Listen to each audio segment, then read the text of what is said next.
What's up, guys? Mainly Hockey Cards here, and today hockey is back. The preseason started yesterday, and I couldn't be more excited.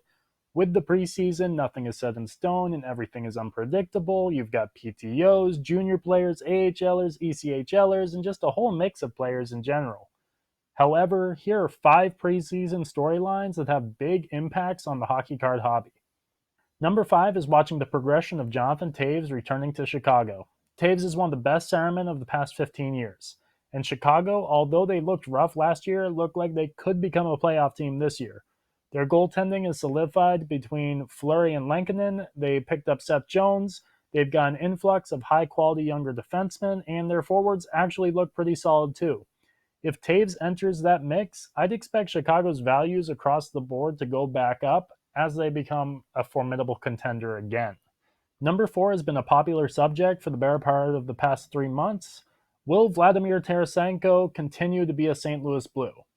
Tarasenko has only scored 9 goals and a total of just 26 points over 42 games in the past 2 seasons, a far cry from the winger and Stanley Cup champ that he was 3 seasons ago. If Tarasenko isn't moved by the start of this season, he's going to have to find his former elite level of play to get out of St. Louis, especially with a hefty $7.5 million contract. Number 3 is unbelievably still the Jack Eichel situation, which just got a whole lot worse in Buffalo with Eichel being stripped of his captaincy. Eichel failed his physical and was put on injured reserve, which just makes the situation even cloudier. Will Jack Eichel get traded? Will Jack Eichel play in the first half of the year? Furthermore, is Buffalo going to progress at all from last year? It is a nightmare situation in Buffalo, and hopefully by the end of training camp, there is more progress on Eichel and a better understanding of what's going to happen to him. Number 2 is the restricted free agent situation among 3 of the brightest and most collected young stars in the league. Brady Tkachuk remains unsigned and will probably command $7 to $8 million. Quinn Hughes remains unsigned and will probably command $6 million plus. His teammate, Elias Pettersson, will almost certainly command $8 million plus. Any combination of these 3 players remaining unsigned is not good for either Vancouver or Ottawa, or both.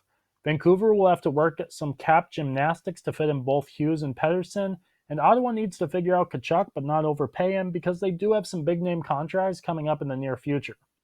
Number 1 should be pretty obvious, and that's how well the Seattle Kraken end up playing, as well as who makes the lineup and who ends up playing with who. You've got a team that many people have heavily criticized, as well as a very untraditional group of forwards.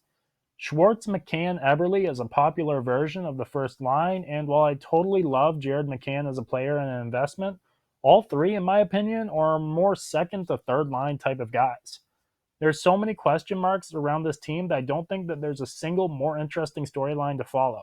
Will they shock everybody like Vegas did in their first season? Who's the next William Karlsson? Or will they be exactly what everyone thought Vegas would be?